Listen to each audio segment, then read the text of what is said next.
Well, hello everyone, and just when you thought that we were done with our Breath of the Wild content, there's one other video we needed to do, and of course, that involves coming to find Hestu after we've collected all 900 Korok seeds. Now, part of me wanted to know if this was going to be any different than what it is normally if you discover him organically and find him with different Korok seeds scattered throughout the land, and I am regrettably here to inform that there's no real change in the way that he behaves.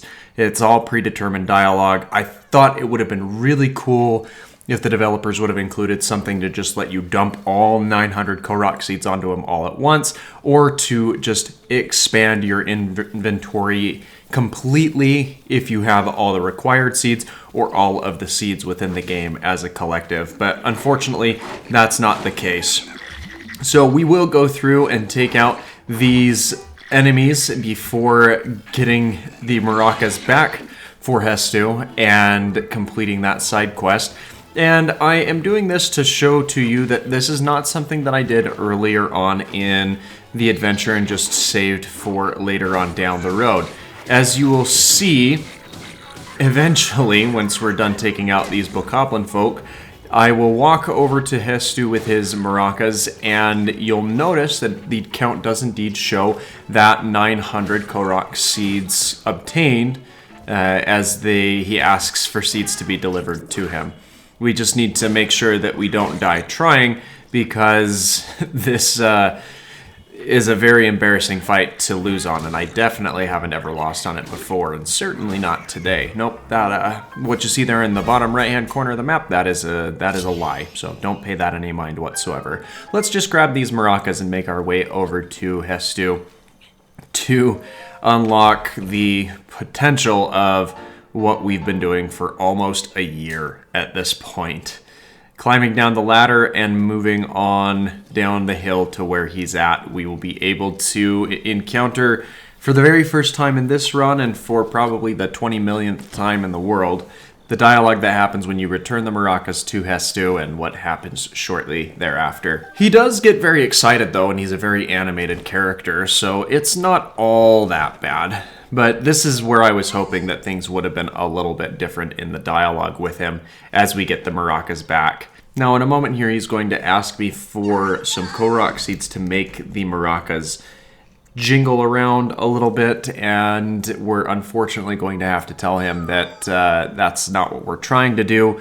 We do have to give him a couple of seeds here in order to unlock him at his next destination, though, so I will have to do that, but I'll do it off camera because you don't want to sit through that dialogue over and over and over again. But right there's my proof that I do have all 900 seeds before ever talking to Hestu for the first time.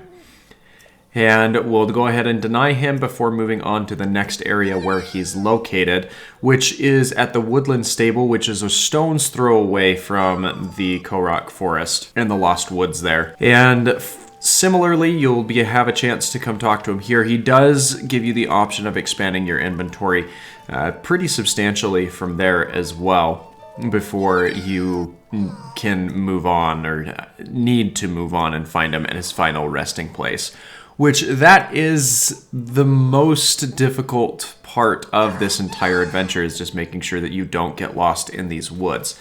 And the best way to do that is to walk in here with a torch. If you don't have a torch of your own, there will be one supplied to you, which is all well and good.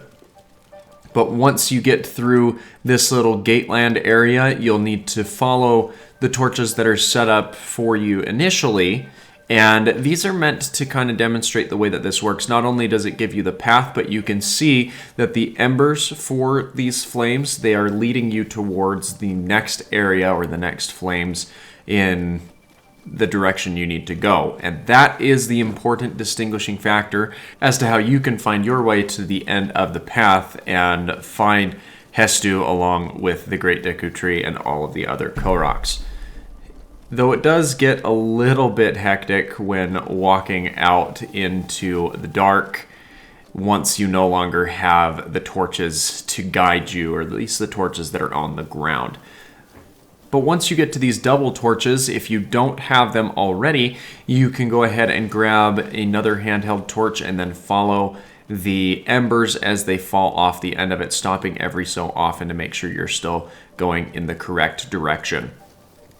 And the best way to determine what that is coming to that complete stop and then lifting the your camera angle overhead to determine just where the embers are flying off of your torch as you're making your way across. There are some pretty long segments of where you'll be walking in order to do so.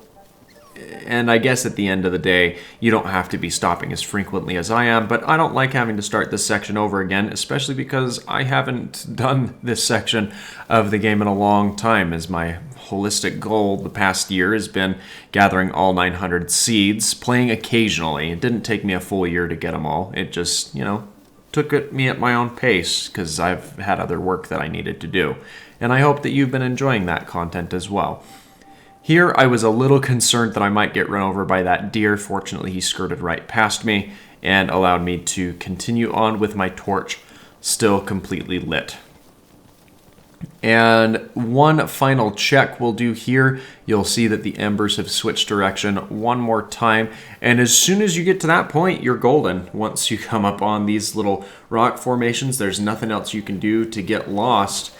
And it's just right down the home stretch to make your way over to the final resting place for Hestu, and where you'll be able to fully expand your inventory and turn over all Korok seeds collected.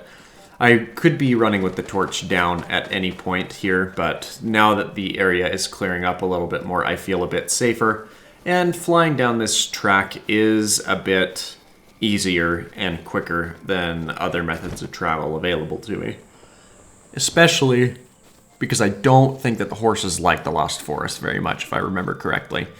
Now, once you get into the Lost Forest, you'll see Hestu's over there, off to the right. The game gives you the very obvious hint at claiming the Master Sword, but we don't have what's needed for that by any sort. So now we will go through the painstaking, deafening process of upgrading our inventory completely. Though I do think there are some dialogue differences there since we have found all of those Koroks. Well, let's go ahead and sit through the level up process, and it is very, very tedious, and you'll be tired of it after a while.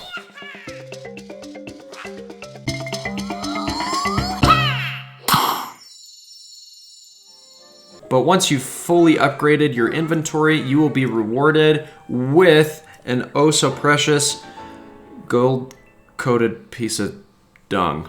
And that's, I guess, what this whole last year has amounted to.